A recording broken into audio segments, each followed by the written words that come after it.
का purpose NDA के exam pattern and syllabus को समझना है। तो हम इधर उधर से कहीं से नहीं देख रहे, हम डायरेक्टली जो यूपीएससी एक नोटिफिकेशन निकालता है एनडीए के पर्पस से, यूपीएससी का है और जी ये 28 मई 2025 को आया।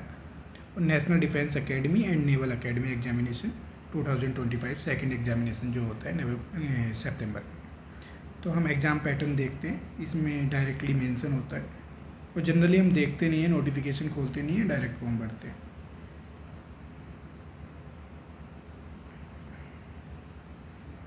तो नोटिफिकेशन से ये फ़ायदा होता है कि हमें सारी चीज़ क्लैरिटी के साथ पता होती है। जैसे कि 2 पेपर होते हैं, जनरली सभी लोगों को पता होगा, अगर नहीं पता तो हम यहाँ देख रहे हैं, मैथमेटिक्स का होता है और जनरल एबिलिटी टेस्ट होता है। दोनों पेपर 2.5 आवर्स के होते हैं। पहले पेपर के मैक्सिमम मार्क्स 300 होते हैं और इसके 600 होते हैं। टोटल 900 बनते हैं। उसके बाद एक एसएसबी टेस्ट होता है जिसको हम जनरली इंटरव्यू बोलते हैं, उसके भी 900 मार्क्स होते हैं। इसके बाद ये कहता है the papers in all the subject will consist of objective type. दोनों पेपर में हमारे mathematics and general ability test में ऑब्जेक्टिव टाइप क्वेश्चन आएंगे जो कि 4 ऑप्शन के साथ होंगे। The question paper test booklet of mathematics and part V of general ability test will be set bilingually, Hindi में भी होगी और इंग्लिश में भी होगी। इसके अलावा हमारे पास ये सिलेबस है, सिलेबस ऑफ एग्जामिनेशन। तो आज के वीडियो में हम सिर्फ मैथमेटिक्स का सिलेबस देखेंगे और टाइम बचा तो आगे जनरल एबिलिटी टेस्ट का भी देख लेंगे। तो मेरा यहाँ वीडियो बनाने का पर्पज़ ये है कि ये उन लोगों के लिए ज़्यादा बेनिफिशियल है जो 11th एंड 12th में अभी स्टडी कर रहे हैं। जो पास आउट है उनके लिए शायद इतना बेनिफिशियल ना हो, और हो सकता है उनके लिए भी बेनिफिशियल हो। तो हमारा जनरली क्या ट्रेंड रहता है कि हम जब 12th पास करते हैं, और बहुत सारे बच्चों को जिन्हें एनडीए करना होता है वो 12th के बाद जाके कोचिंग की तरफ जाते हैं, क्योंकि जनरली जाना पड़ता है। एक तो हमारी सोसाइटी में कोचिंग की तरफ जाना मतलब कि नेसेसरी सामान लिया जाता है, और दूसरी चीज़ हमारे पास गाइडेंस नहीं होती जिसके लिए हमें वहाँ जाना चाहिए भी।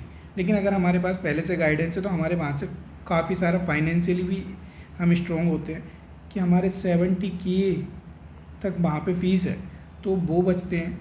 और उसके अलावा बाहर रहने का, मान लीजिए हम कोई देहरादून जाए तो देहरादून में काफ़ी एनडीए का हब बोला जाता है, तो वहाँ पे रहने का भी खर्चा पर मंथ मिनिमम भी देखें हम 7 to 10,000 भी, तब भी काफ़ी सारा आ जाता है। तो उस सब से बचने के लिए 11th-12th में हम पहली चीज़ ये दिखाना चाहूँगा कि सिलेबस जो है वही है कि जो हम 11th-12th का हमारा सिलेबस है। पर्टिकुलरली हमें उस तरह से तैयार होना है कि हम ऑब्जेक्टिव क्वेश्चन को कर पाएँ, क्योंकि हमें वहाँ पे लिखना नहीं होता हमने कैसे सोल्व किया, सिर्फ हमें टिक मारना होता है, मतलब बबल्स बनने होते हैं, और राइट बबल भरते हैं तो मार्क्स मिलते हैं, चाहे तुमने किसी भी तरीके से गिरा हो, इसको कोई जज नहीं करने वाला होता वहाँ पे। तो स्टेप मार्किंग ये सब चीज़ें हमारी वहाँ पे इन्वॉल्व नहीं होती। तो हम देखना चाहेंगे कि हमें 11th-12th के साथ हम कैसे स्टडी कर सकते हैं। तो ये है अलजेब्रा।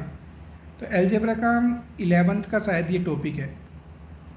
11th क्लास में जनरली हम पढ़ते हैं, कॉन्सेप्ट ऑफ सेट होता है, और सेट का ही operation on set, Venn diagram, De Morgan's law. तो ये सारी चीज़ें हम वहाँ से पढ़ते हैं, और इसी चीज़ को हम अप्लाई करने की कोशिश करेंगे कि अपनी 11th वाली जो हमारा नॉलेज है उसी से हम कैसे एनडीए के क्वेश्चन सोल्व कर पाएंगे। तो मेरा पर्पज़ रहेगा कि अभी ये सिलेबस में कंप्लीट करने के बाद नेक्स्ट टाइम जो वीडियो बनाऊंगा उसमें बेसिक कॉन्सेप्ट ये रिवाइज़ कराने की कोशिश करूंगा, और उसके बाद प्रीवियस ईयर सोल्व कराऊंगा PYQs। तो जिससे क्या होगा, हमें पता लगेगा कि क्वेश्चन किस टाइप के आते हैं। तो नाउ फोकस ऑन सिलेबस कि सिलेबस में क्या क्या है।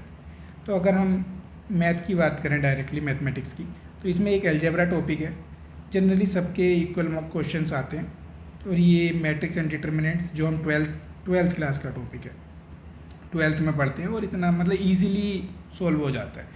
लेकिन जब मैंने भी एनडीए के एग्ज़ाम दिए तो उसमें जब हम अपने बेसिक मेथड से सोल्व करते हैं, जो हम 11th-12th में पढ़ते हैं, तो काफ़ी टाइम कंज्यूमिंग होता है, और जिसकी वजह से हमारा पेपर कंप्लीट नहीं हो पाता। ये मेन प्रॉब्लम होती है। प्रॉब्लम ये नहीं होती है हमें क्वेश्चन नहीं आ रहे, प्रॉब्लम है कि हमारा एग्ज़ाम में पेपर कंप्लीट नहीं हो पा रहा।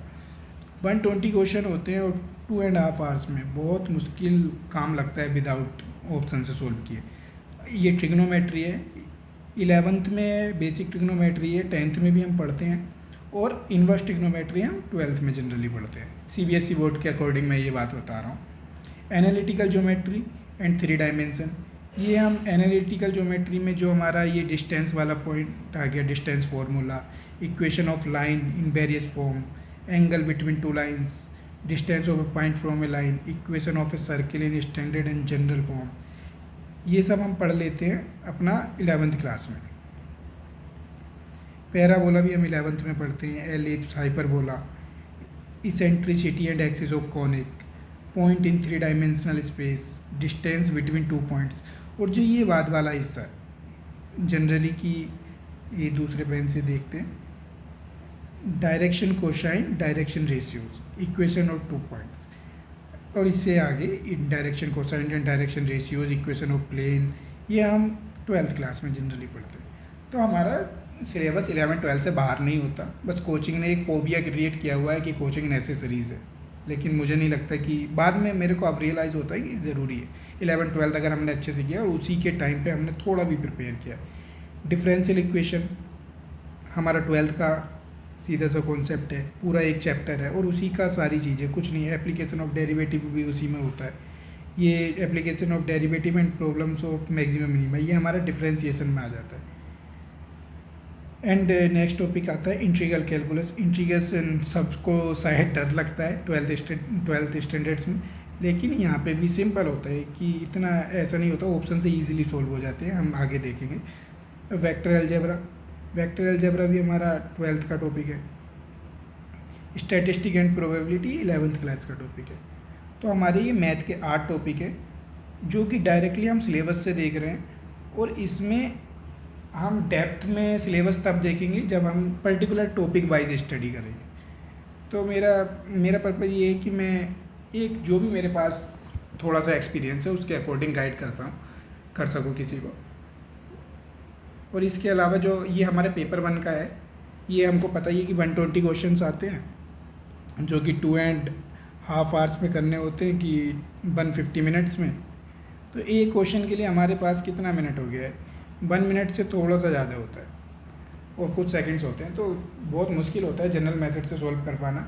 और अगर हम मैथ में अच्छे मार्क्स ले आते हैं तो बी पेपर में हमें सेक्शन जो मतलब पेपर 2 होता है उसमें कम मार्क्स की ज़रूरत पड़ती है, और उसमें भी अच्छे आ जाते हैं, हमारी मेरिट बनती है, एक्चुअली रैंक आने के चांसेस बढ़ जाते हैं एसएसबी में कम मार्क्स होने के बावजूद भी। तो पेपर 2 अगर हम देखते हैं जनरल एबिलिटी टेस्ट, ये पेपर 2 का सेकेंड हाफ में पेपर होता है। तो इसमें बहुत फोबिया सा क्रिएट हुआ है कि जीएस आती है, जीएस की वजह से काफ़ी फोबिया है इस एग्ज़ाम का। तो जीएस इतनी है नहीं, मतलब इस टाइप की नहीं है जिस तरह की हम देखते हैं, और उसने एक्चुअली ये बताया हुआ है, अभी हम आगे देखेंगे नोटिफिकेशन में, कि किस टॉपिक से कितने क्वेश्चन पूछे जाने हैं, क्लैरिटी के साथ बताया हुआ है। तो फर्स्टली हम देख लेते हैं टॉपिक कौन कौन से हैं। इसमें भी मैक्सिमम मार्क्स 200 का सीधा उसने बताया इंग्लिश आती है, जिसके 50 क्वेश्चंस होते हैं। और आता क्या है, मैं इसके लिए बाद में आपको एक बुक बताऊंगा कि किस बुक से हम ईजिली पढ़ सकते हैं। The question paper in English will be design to test the candidates understanding, candidate की अंडरस्टैंडिंग चेक करनी है of English and workman like use of word. ऐसे वर्ड्स को वो पूछेगा हमसे कि जो जनरल भाषा में हम एज ए वर्कमैन यूज़ करते हैं। द सिलेबस कवर, सिलेबस में क्या क्या है इंग्लिश के सिलेबस में है ग्रामर एंड यूजेस, पहला पॉइंट हो गया। Vocabulary second point, comprehension third point, cohesion in extended text to test the candidates proficiency in English. तो हमारा ये है, इंग्लिश में भी इतनी प्रॉब्लम नहीं होगी, 50 क्वेश्चन है, अगर टारगेट किए जाए तो आराम से 40 क्वेश्चन हो जाते हैं, ईजिली हो जाते हैं 40 क्वेश्चन। आखिर के 10 क्वेश्चन के लिए आपको इतनी मेहनत करनी पड़ेगी जितनी आपको इन 40 क्वेश्चन के लिए करनी पड़ेगी। तो जनरल नॉलेज का बहुत बड़ा फोबिया क्रिएट हुआ है। तो जनरल नॉलेज का हम देखते हैं। जनरल नॉलेज में बेसिकली साइंस आती है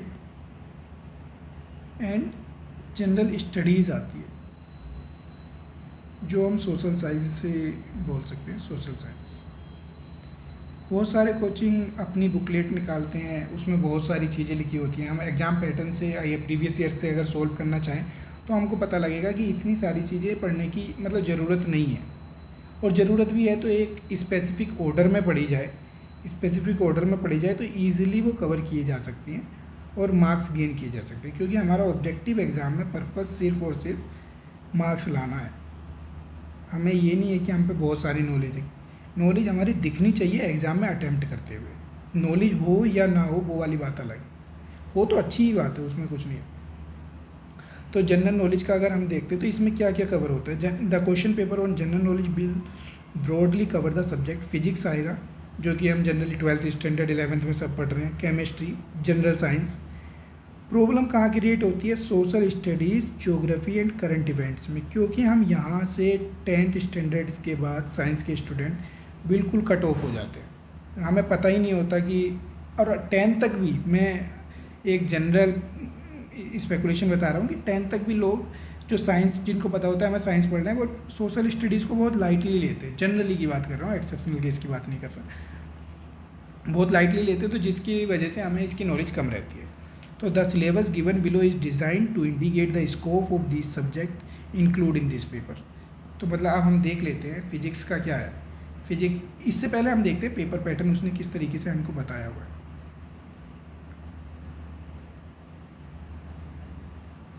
यहाँ पे देखो, ये वाला नोट देखिए, इसमें उसने बताया out of maximum marks assign to part B, कि हमारे पार्ट बी में सेकंड 150 क्वेश्चन होते हैं, जिनमें से 10th क्वेश्चन हो जाए, वो 50 क्वेश्चन हो जाते हैं इंग्लिश के, तो हमारे 100 क्वेश्चन बचते हैं जीएस के लिए। तो उसने क्लैरिटी वे में बोला हुआ है, out of maximum marks assign to part B of this paper question section A B C D E F. हमारा सेक्शन ए क्या है? Physics.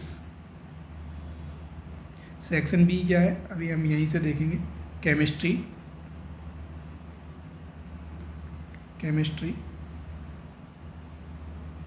General science,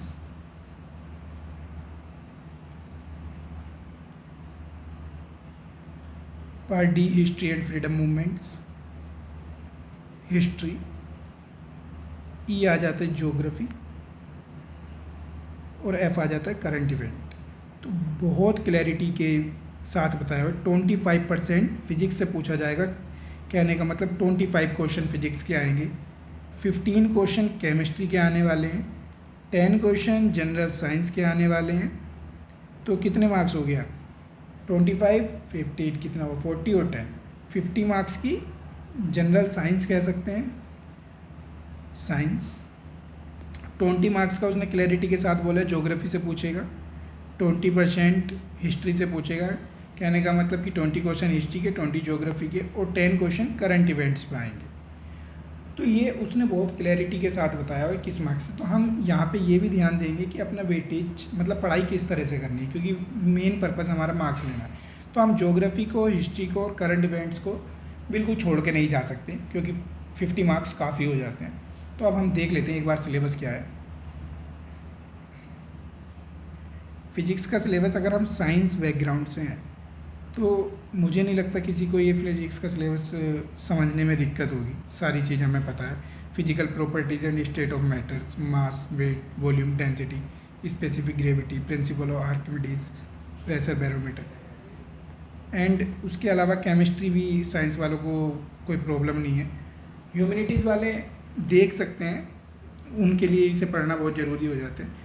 general science, यहाँ पे साइंस वालों को भी दिक्कत आती है, साइंस वाले बच्चों को भी दिक्कत आती है, क्योंकि यहाँ से बायो की चीज़ें पूछी जाती हैं, और जनरली मैथ्स वाले बच्चे एनडीए का एग्ज़ाम देते हैं। तो बायो जब आती है तो हम थोड़ा इधर उधर हो जाते हैं। तो difference between the living and non livings, बहुत क्लैरिटी के साथ एक टॉपिक दिया हुआ है, difference between the living and non living. अगला टॉपिक है हमारा बेसिक ऑफ लाइफ। लाइफ के बेसिक्स क्या है? Cells, protoplasm, tissues, growth and reproduction in plant and animals, कि किस तरीके से रिप्रोडक्शन होता है प्लांट एंड एनिमल्स में और किस तरीके से ग्रोथ होती है, उसके लिए कौन से टिश्यू, प्लाज्मास और सेल्स रेस्पॉन्सिबल है। अगला टॉपिक है elementary knowledge of human body. Human body के बारे में एलिमेंट्री नॉलेज, और इम्पोर्टेंट ऑर्गन्स के बारे में, कि हमारा कौन सा ऑर्गन है, कि वो कौन सा फंक्शन करता है, कौन सा ऑर्गन। ह्यूमन बॉडी में कितनी सेल्स कितने बोन्स होती हैं, कितने मसल्स होती हैं, ये सब इसमें हम देखें। नेक्स्ट आता है कॉमन एपिडेमिक्स। एक्चुअली डिसीज़ होती है कि जो एक पर्टिकुलर रीजन में प्रिवेलेंट है, तो इस वजह से उसको एपिडेमिक्स बोल देते हैं, अंग्रेजी का एक शब्द है इंग्लिश का।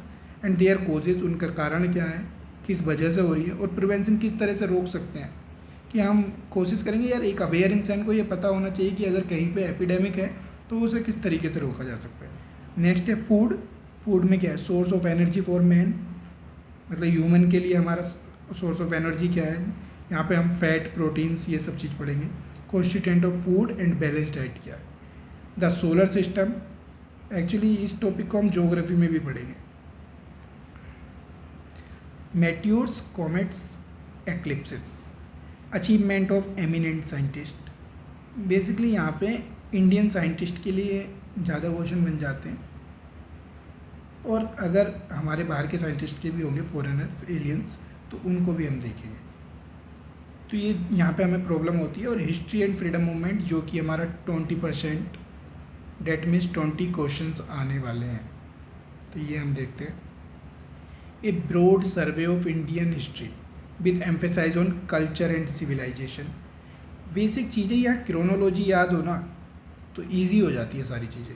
हमें क्रोनोलॉजी पर बहुत ध्यान देना जब हम इसके बारे में पढ़ेंगे। फ्रीडम मूवमेंट, कि हमें पता है कि हम ब्रिटिशर्स के अधीन थे, कोलोनियलिज्म हमारे देश में था, तो हम देखेंगे कि इसमें क्या है।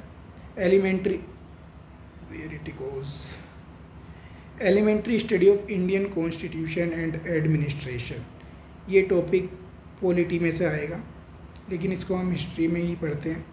Elementary knowledge of 5 year plans, economics का टॉपिक है, लेकिन अगर हिस्ट्री की बात है तो हम इसे हिस्ट्री में पढ़ लेते हैं। पंचायती राज, यहाँ से क्वेश्चन आता ही है। Cooperative and community development, previous year के अकॉर्डिंग हम ये देखें किस टाइप की, कहाँ पे फोकस करना जरूरी है, क्योंकि हमें सारे टॉपिक नहीं पढ़ रहे, जनरल नॉलेज लेनी है। Bhoodan, Sarvodaya, national integration and welfare state, single topic है। Basic teaching of Mahatma Gandhi, Mahatma Gandhi को यहाँ पे क्लैरिटी के साथ मेंशन किया हुआ है, तो हर क्वेश्चन पेपर में एक क्वेश्चन जरूर मिलेगा, तो उनकी बेसिक टीचिंग देखनी है। Forces shaping the modern world, renaissance, exploration, discovery, war of America independence, French revolution, industrial revolution, Russian revolution, impact of science and technology on society, concept of one world, united nation, Panchsheel, democracy, ये basic terminology हैं। इन terminology को हम देखेंगे। और role of India in present world, तो ये सब हम देखेंगे। ज्योग्राफी में, ज्योग्राफी का क्या है कि हमारी अर्थ किस तरीके से काम करती है, या अर्थ पे क्या क्या है, तो इसके बारे में। द अर्थ, इट्स शेप क्या है, साइज क्या है, लैटिट्यूड और लॉन्गिट्यूड्स क्या होते हैं, कॉन्सेप्ट ऑफ टाइम क्या है, कि जैसे हमारे यहाँ अगर ऐसा थोड़ी है कि इंडिया में सुबह के 5:30 बजे हैं तो ऑस्ट्रेलिया में भी 5:30 बजे होंगे, या फिर अमेरिका में भी 5:30 बजे होंगे, इस तरह का कोई कॉन्सेप्ट नहीं है। इस कॉन्सेप्ट को हम सीखेंगे कि ये कॉन्सेप्ट किस तरह से वर्क करता है। इंटरनेशनल डेट लाइन क्या है, क्योंकि अगर हमें पता हो तो पूरी अर्थ पे एक एग्जैक्ट टाइम पे, कि सपोज करो यहाँ पे 5:30 हो रहे हैं, तो ज़रूरी नहीं है कि ऑल ओवर द अर्थ आज 17 ही तारीख हो, अगर यहाँ इंडिया में 17 है, तो हमें ये देखना पड़ेगा इंटरनेशनल डेट लाइन किस तरह से वर्क करती है और क्या है। Movement of earth and their effects, earth किस तरह से मूव करती है, बेसिक हम देखते हैं। रोटेशन एंड रिवॉल्यूशन, तो ये तो हमें पता है। कई बार हम यहाँ पे कंफ्यूज भी हो जाते हैं दोनों में, कुछ लोग मतलब जब शुरू में एग्ज़ाम देते हैं, जब हमारा रिवीजन नहीं होता, लेकिन हम इनका इफ़ेक्ट भी देखना ज़रूरी है, क्योंकि इसने यहाँ पे डायरेक्टली मेंशन किया हुआ है देयर इफेक्ट्स। नेक्स्ट टॉपिक आता है हमारा ओरिजिन ऑफ अर्थ, ओरिजिन कैसे हुआ अर्थ का। रॉक्स एंड देयर क्लासिफिकेशन, जो हम पढ़ते हैं सेडिमेंट्री, मेटामॉर्फिक्स, इग्नियस, ये रॉक्स के पार्ट है, तो ये हम देखेंगे। वेदरिंग ये वेदर से रिलेटेड नहीं है, एक्चुअली ये है कि जो हमारी रॉक्स हैं वो हम कहना चाहें कि डिग्रेड कैसे होती है, उनका डिग्रेडेशन कैसे होता है, किस तरह से ख़राब होती है, तो मैकेनिकली भी होती हैं और केमिकली भी होती हैं, वो हम देखेंगे। अर्थक्वेक देखेंगे, वोल्केनोज देखेंगे,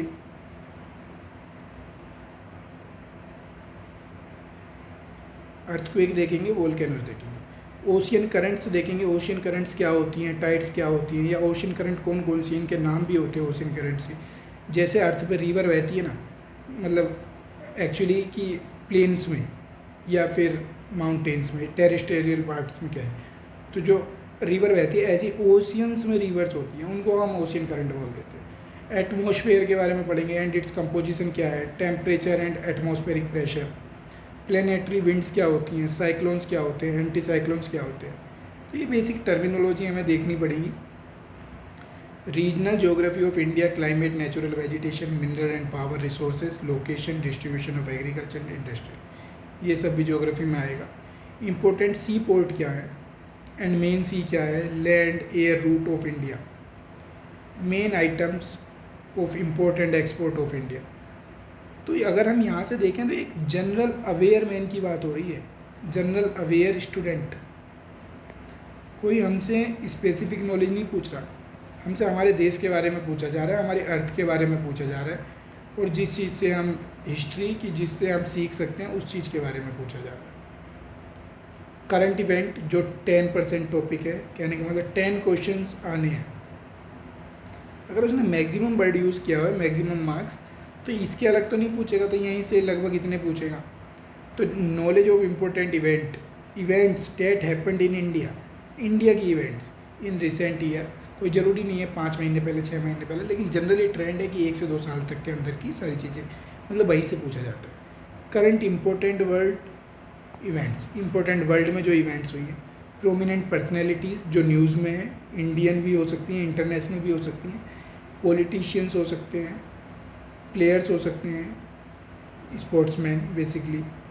तो जो है न्यूज़ में कि यहाँ से हमें देखना चाह रहे हैं हम करंट इवेंट से कितने अवेयर हैं, कि हम करंट इवेंट कितने देखते हैं।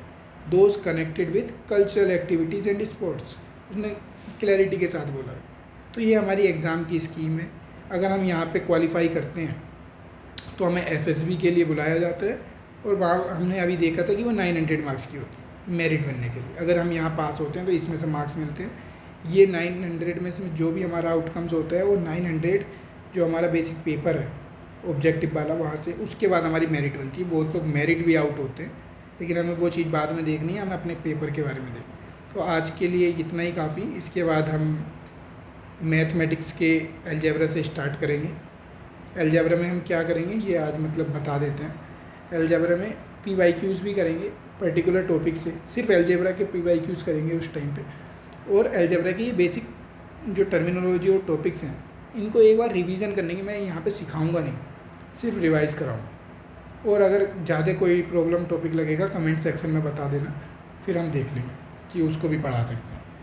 थैंक यू, आज के लिए इतना ही, बाकी नेक्स्ट वीडियो में देखते हैं। ठीक है, बाय।